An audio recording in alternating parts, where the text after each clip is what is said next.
Assalamu alaikum students. Today the topic of our discussion is London Dispian forces, which are also called as instantaneous dipole induced dipole forces. London dispersion forces का नाम जैसे कि बता रहा है कि London dispersion forces हैं, disperse कर देने वाली फोर्सेस हैं, फैला देने वाली कुछ फोर्सेस हैं जो जैसी बात है कुछ एटम्स को फैला देती हैं, कुछ ऐसी फोर्सेस हैं। लंदन डिस्पियन फोर्सेस इनको इस वजह से कहा जाता है क्योंकि 1930 में एक साइंटिस्ट आया था जिसका नाम था फ्रिट्ज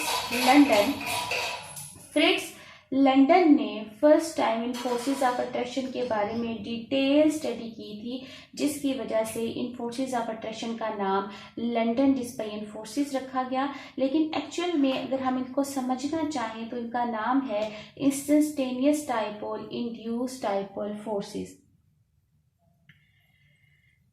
असल में देखें, इंस्टेंटेनियस डाइपोल यानी कि किसी भी लम्हा, देखिए इंस्टेंट का मतलब होता है लम्हा, किसी भी लम्हे पे बनने वाला जो डाइपोल है इंस्टेंटेनियस डाइपोल इंड्यूस डाइपोल, तो वो एक और डाइपोल को इंड्यूस करवाता है और उन दोनों के दरमियान जो फोर्सेस ऑफ अट्रैक्शन डेवलप होती हैं that is known as instantaneous dipole induce dipole forces. That means एक लम्हे के लिए, जो एक इंस्टेंट के लिए जो डाइपोल बनेगा उसके और एक इंड्यूस डाइपोल के दरमियान, जैसे हम लोगों ने लास्ट लेक्चर में पढ़ा है डाइपोल इंड्यूस डाइपोल फोर्सेस, बिल्कुल ये वैसा ही है कि एक डाइपोल होता है और वो एक और डाइपोल को इंड्यूस करवाता है। लेकिन इसमें फर्क ये है कि यहाँ पे एक पोलर और एक नॉन पोलर मॉलिक्यूल नहीं होते, बल्कि यहाँ पे सारे मॉलिक्यूल्स नॉन पोलर है जिनके दरमियान में न्यूक्लियस है और साइड्स में इनके जो शेल्स हैं उसमें इलेक्ट्रॉन रिवॉल्व कर रहे हैं। हमारे पास है कि किसी भी इंस्टेंट पे जो डाइपोल बनता है उसको हम इंस्टेंटेनियस डाइपोल कहते हैं। वो जो डाइपोल है एक और डाइपोल को इंड्यूस करवा देता है, उसको हम कहते हैं इंस्टेंटेनियस डाइपोल। यानी कि वो जो डाइपोल बन रहा है वो भी एक लम्हे के लिए बनता है, वो पहले से मौजूद डाइपोल नहीं होता। असल में क्या होता है कि हमारे पास बहुत सारे नॉन पोलर मॉलिक्यूल्स हैं। नॉन पोलर मॉलिक्यूल्स में अगर हम देखें तो हमारे पास हमें पता है कि बहुत सारी गैसेस हैं, जैसे कि हाइड्रोजन H2 Cl2, ठीक है, इसके अलावा मीथेन CH4 हो गया। इसके अलावा कोई गैस हम देखते हैं जैसे कि हीलियम है, ठीक है। ये जितनी भी गैसेस हैं, हीलियम आप देखिए मोनोएटॉमिक गैस है, मीथेन है ये भी नॉन पोलर है, क्लोरीन Cl2 डायटॉमिक ये भी नॉन पोलर, हाइड्रोजन भी नॉन पोलर। अब ये सारी नॉन पोलर गैसेस हैं। देखिए हमने एक मेथड पढ़ा है Linde's method for the liquefaction of gases, chapter number 3 में हमने पढ़ा था और उसमें हमने ये देखा था कि हीलियम गैस को हम लिंड मेथड से लिक्विफाई नहीं कर सकते। क्यों? क्योंकि इसका जो क्रिटिकल टेम्परेचर है वो बहुत ज़्यादा कम है। हमें इसको लिक्विफाई करने के लिए जो टेम्परेचर चाहिए वो बहुत कम है और वो आइडियलिटी के करीब तरीन है और वो हम लिंड मेथड से अटेन नहीं कर सकते। इसका मतलब ये हुआ कि हम हीलियम को फिर भी लिक्विफाई लाजमी कर सकते हैं।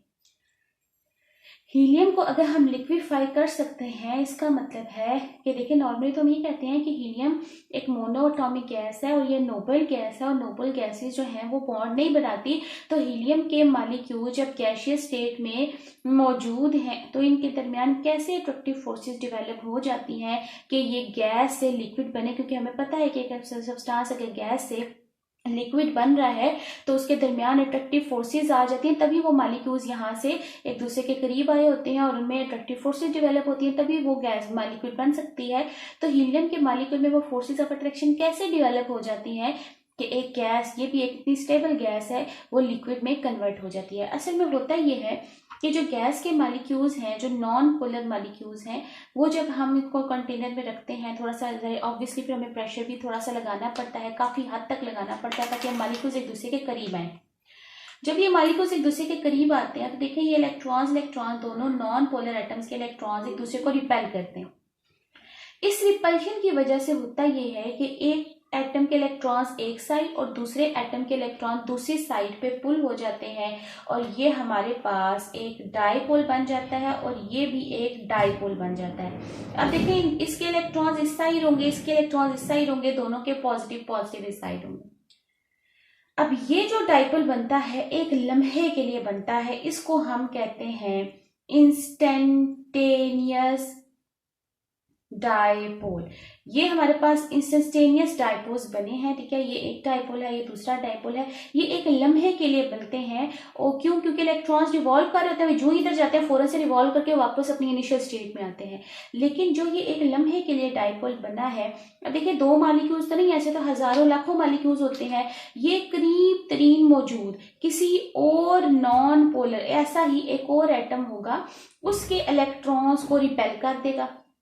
जब वो इसके इलेक्ट्रॉन्स को रिपेल करेगा तो ये वाला जो मॉलिक्यूल है, इसके भी इलेक्ट्रॉन्स देखें, ये भी एक पोलर बन जाएगा, ठीक है। इसके इलेक्ट्रॉन्स इस तरफ पुल हो जाएंगे, इसका प्रोटॉन इधर ही रह जाएगा, ठीक। तो अब ये जो इंस्टेंटेनियस डायपोल, एक लम्हे के लिए डायपोल बना, उसने, ये मैं इसको दोबारा से ड्रॉ करती हूँ ताकि आप लोग इसको दोबारा से देख सकें, तो आपको ये समझ आ सकेगी। आप वीडियो को रिवाइंड करके भी देख सकते हैं कि देखिए ये एक और नॉन पोलर, ऐसा ही हेलियम का एक और एटम है। जब वो इसके करीब तरीन कोई और एटम को के इलेक्ट्रॉन को, जब ये इंस्टेंटेनियस, ऐसी बात है, ये डायपोल बन गया है, तो ये किसी और डायपोल को अब नॉन पोलर मॉलिक्यूल में इंड्यूस करवा सकता है। तो ये इसको इंड्यूस करवाएगा, इसके इलेक्ट्रॉन को रिपेल करेगा, इसके इलेक्ट्रॉन रिपेल करके दूसरी साइड जब चले जाएंगे, ये रिपेल होके इस साइड आ जाएंगे, इस तरफ सारे इलेक्ट्रॉन्स इकट्ठे हो जाएंगे और प्रोटॉन इधर ही रहता है, तो हम कहते हैं जी इस तरफ पॉजिटिव चार्ज है और उस तरफ नेगेटिव, तो ये एक और डायपोल बन गया है। अब देखें ये पॉजिटिव और नेगेटिव एक दूसरे के आमने सामने है, तो एक डायपोल और एक इंड्यूस डायपोल, इस डायपोल ने एक डायपोल को इंड्यूस करवाया नॉन पोलर के अंदर। तो एक डायपोल जो कि एक इंस्टेंट के लिए, एक लम्हे के लिए बनता है, लेकिन फिर भी ये एक और डायपोल को इंड्यूस करवा देता है। तो इंस्टेंटेनियस डायपोल ने एक और डायपोल को इंड्यूस करवाया है। तो इस इंस्टेंटेनियस डायपोल और इस इंड्यूस्ड डायपोल, ये हमारे पास क्या है, इंड्यूस्ड डायपोल है, जिसको ये जो इसकी वजह से उभरा है, जो इसकी वजह से बना है। तो एक इंस्टेंटेनियस डायपोल ने जब एक डायपोल को इंड्यूस करवा दिया है, तो इनके दरमियान जो फोर्सेस ऑफ अट्रैक्शन है, that are known as instantaneous dipole, induced dipole forces. तो यही इनका नाम है, instantaneous dipole, induced dipole forces, which are also called as London dispersion forces. Instantaneous dipole, induced dipole forces which are also called as London Disparian forces, because सबसे पहले इसको एक scientist था लंदन, फ्रिट्स लंदन उसका नाम था, उसने इन फोर्सेस ऑफ अट्रैक्शन के बारे में सबसे पहले स्टडी किया 1930 में। दैट्स वाई उसके ऑनर के ऊपर इन फोर्सेस ऑफ अट्रैक्शन का नाम लंदन डिस्पायन फोर्सेस रख दिया गया। अब देखिए जब भी एक इंस्टेंटेनियस डायपोल बनता है, मॉलिक्यूल्स में जो भी एटम है, ठीक है, मोनोटॉमिक है चाहे वो डायटॉमिक मॉलिक्यूल है, होंगे सारे ही नॉन पोलर। अब नॉन पोलर मॉलिक्यूल्स जो हैं, यहाँ पे देखिए इनमें इलेक्ट्रॉन सिमेट्रिकल हैं, यानी कि एक सिमेट्री में, जैसे एक एटम में रिवॉल्व करें वैसे। अब जब ये एक दूसरे को रिपेल करते हैं, इलेक्ट्रॉन की डेंसिटी सिमेट्रिकल नहीं रहती। आप देखिए इलेक्ट्रॉन्स एक सिमेट्री में है, लेकिन जब एक दूसरे को रिपेल करते हैं, इलेक्ट्रॉन्स एक तरफ चले गए, दैट मीन्स इलेक्ट्रॉन की डेंसिटी एक तरफ चली जाती है। तो हम कहते हैं जी इलेक्ट्रॉनिक डेंसिटी रिमेन्स नो मोर सिमेट्रिकल। जो इलेक्ट्रॉनिक डेंसिटी है remains no more symmetrical. That means अब इलेक्ट्रॉन की डेंसिटी सिमेट्रिकल नहीं रहती, बल्कि एक तरफ इलेक्ट्रॉन ज्यादा पुश हो जाते हैं और दूसरी तरफ जो है वो इलेक्ट्रॉन कम पुश होते हैं। यानी कि दूसरी तरफ जो है वो प्रोटॉन होता है और एक तरफ इलेक्ट्रॉन ज्यादा पुश हो जाते हैं, तो एक तरफ इलेक्ट्रॉनिक डेंसिटी ज्यादा होती है और एक तरफ इलेक्ट्रॉन की डेंसिटी कम होती है, और क्योंकि वहां पे पॉजिटिव एंड रह जाता है। ये जो इंस्टेंटेनियस डायपोल है, एक और डायपोल को इंड्यूस करवाता है, और इनके दरमियान जो फोर्सेस ऑफ अट्रैक्शन है उनको हम कहते हैं instantaneous dipole induced dipole forces, which are also called as London dispersion forces. अब ये जो लंदन डिस्पायन फोर्सेस हैं, अगर हम इसकी स्पेसिफिक डेफिनेशन लिखें तो हम कहते हैं these are the momentary forces of attraction. What are these called as? These are called as momentary. Moment का मतलब होता है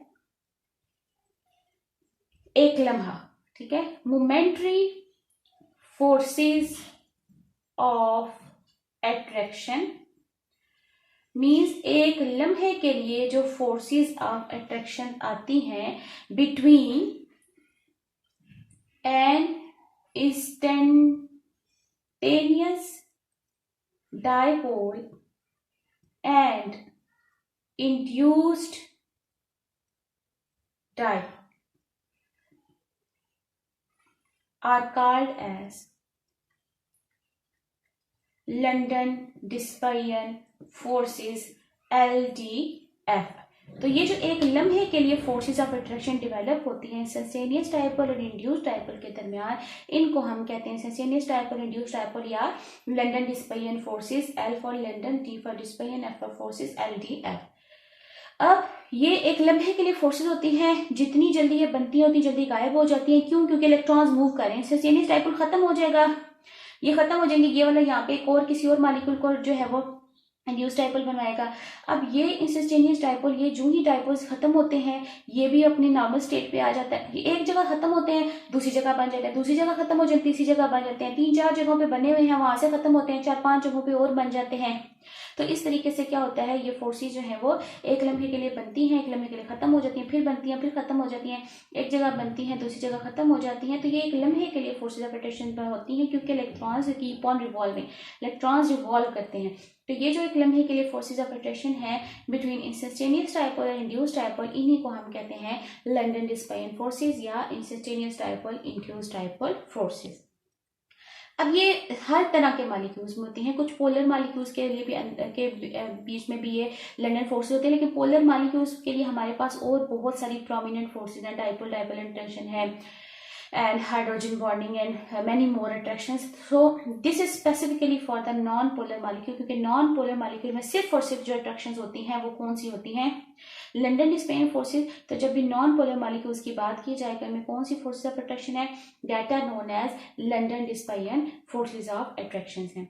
अब हम ये देखेंगे कि कौन कौन से फैक्टर्स हैं जिसके ऊपर लंदन डिस्पर्शन फोर्सेस डिपेंड करती हैं। दैट मीन्स के लंदन डिस्पर्शन फोर्सेस को हम कैसे ज़्यादा कर सकते हैं।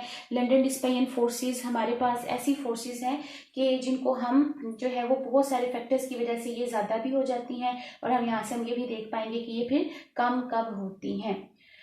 नंबर 1 जो फैक्टर है वो फैक्टर है साइज का, size of electronic cloud. Electronic cloud का मतलब है यानी कि किसी भी एटम के जो न्यूक्लियस है उसके इर्द गिर्द जो शेल्स हैं उसमें कितने इलेक्ट्रॉन्स हैं, जितने ज़्यादा शेल्स होते जाएंगे उतने इलेक्ट्रॉन ज़्यादा होते जाएंगे। अब देखिए फॉर एग्जांपल मैं एग्जांपल लेती हूँ नोबल गैसेस की, that are helium, neon, argon, krypton, xenon, radon. ठीक, ये हमारे पास क्या है, सारी नोबल गैसेस हैं। और हमें पता है कि जब हम पीरियोडिक टेबल में डाउन द ग्रुप मूव करके आते हैं तो एटम्स के साइजेस इंक्रीज होना स्टार्ट हो जाते हैं। अब ग्रुप ये जो पीरियड 1 में है उसका एक शेल है, पीरियड 2 में 2 शेल आ जाते हैं, फिर 3 शेल्स आ जाते हैं। इसी तरीके से नेक्स्ट वाला जो एटम है वो इससे भी बड़ा उसका साइज होगा। तो जो हम जो है वो एटॉमिक डाउन द ग्रुप आते हैं, जो एटॉमिक साइज है वो इंक्रीज होता है, दैट मीन इलेक्ट्रॉनिक क्लाउड बड़ा होता जा रहा है। अब देखिए जब इलेक्ट्रॉनिक क्लाउड बड़ा है तो ऐसा ही एक और एटम इस एटम के जब करीब होगा तो उसके लिए इस एटम को उस एटम के इलेक्ट्रॉन के साथ ज़्यादा रिपलियन का सामना करना पड़ेगा एज कम्पेयर के ये एक स्मॉल साइज का एटम है, वो जब अपने जैसे को रिपेल करेगा, नंबर ऑफ इलेक्ट्रॉन्स कम है तो उसकी निस्बत इसकी जो रिपल्शन है वो क्या होगी, ज़्यादा होगी। इसका मतलब है कि इसकी रिपल्शन ज़्यादा होने की वजह से इसमें जो इंड्यूस टाइप इंस्टेंटेनियस डायपोल था वो क्या बनेगा, जल्दी बन जाएगा। इंस्टेंटेनियस डायपोल क्या करेगा, जल्दी जो है वो बन जाएगा, जिसकी वजह से जब इंस्टेंटेनियस डायपोल जल्दी बनेगा और थोड़ा सा स्ट्रॉन्ग भी बनेगा और उसकी वजह से क्या होगा, इंड्यूस्ड डायपोल भी क्या हो जाएगा, ज़्यादा स्ट्रॉन्ग बनेगा। तो that means down the group आने से जब साइज हमारे पास इंक्रीज होता है तो लंदन डिस्पर्शन फोर्सेस भी हमारे पास इंक्रीज हो जाती हैं, क्योंकि डिस्पर्स का क्या मतलब होता है, फैलना, यानी कि इलेक्ट्रॉनिक क्लाउड ज़्यादा फैल सकता है, ज़्यादा रिपेल करता है, तो डिस्पर्शन क्या हो जाती है, इंक्रीज हो जाती है ना, यानी कि डिस्पर्स करना इसके लिए ज़्यादा आसान हो जाता है। तो जिसकी वजह से लंदन फोर्सेस क्या हो जाती हैं, इंक्रीज होती हैं, क्योंकि डायपोल इंस्टेंटेनियस डायपोल जल्दी बनता है, जिसकी वजह से इंड्यूस्ड डायपोल भी जल्दी बनता है। अब हमारे पास अगर जो हमारी बुक है उसमें कुछ मॉलिक्यूल्स के जो एटॉमिक बॉइलिंग पॉइंट्स हैं वो मेंशन है।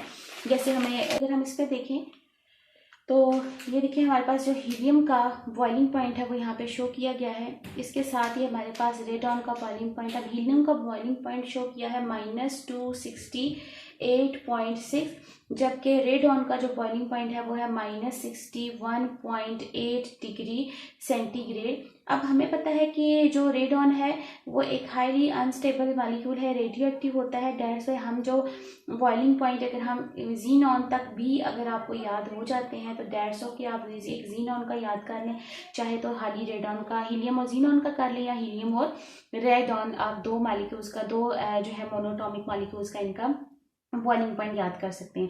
तो देखिए माइनस पे वैल्यू जितनी बड़ी होती है इसका मतलब उतनी छोटी है। तो देखिए ये इसका बॉइलिंग पॉइंट बहुत कम है, -273.16 डिग्री सेंटीग्रेड एब्सोल्यूट जीरो होता है।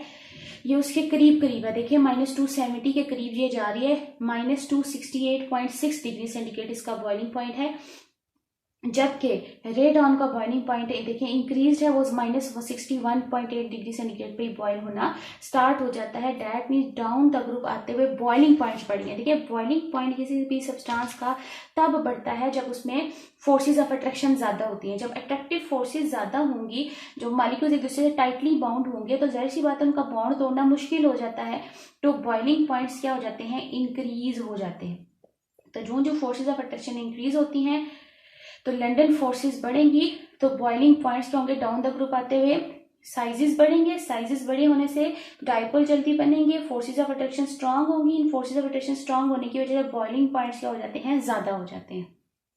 अगर फोर्सेस ऑफ अट्रैक्शन वीक होंगे तो बॉइलिंग पॉइंट्स क्या होते हैं, वीक होते हैं। तो दैट्स में हमारे पास ये जो डाउन द ग्रुप आते हुए जो हमारे पास नोबल गैसेस हैं, इनके बॉइलिंग पॉइंट्स हैं वो हमारे पास क्या होना शुरू हो जाते हैं, इंक्रीज होना शुरू हो जाते हैं, क्योंकि इनमें forces of attraction size increase होने की वजह से इनकी फोर्सेज ऑफ अट्रैक्शन ज्यादा होना स्टार्ट हो जाती है। तो हमारे पास सबसे पहला फैक्टर है कि लंडन डिस्पेयन फोर्सेज जो है, लंडन फोर्सेज इंक्रीज होती हैं, साइज इंक्रीज, सो लंडन डिस्पेयन फोर्सेस भी क्या हो जाती हैं, इंक्रीज हो जाती हैं, एंड बॉइलिंग पॉइंट्स भी इंक्रीज हो जाते हैं। नंबर 1 पॉइंट ये है।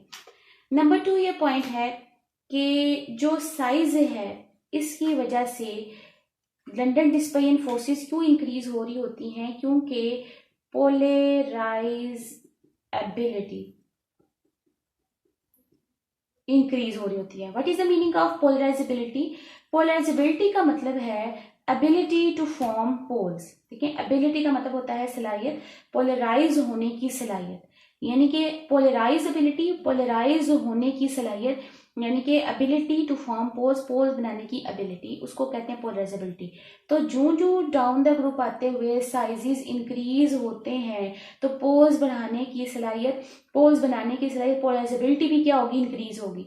तो जो डाउन द ग्रुप आते जा रहे हैं, अट्रैक्टिव फोर्सेस बढ़ती जा रही हैं, बॉइलिंग पॉइंट भी बढ़ते जा रहे हैं। और देखें जाहिर सी बात है साइज के इंक्रीज होने से लंडन फोर्सेस क्यों बढ़ रही हैं, क्योंकि पोल्स बनाने की सलाहियत जो है वो क्या होती जाती है, बड़ी होती जाती है, क्योंकि साइजेस इंक्रीज हो गए हैं तो ज्यादा जल्दी पोल्स बनेंगे।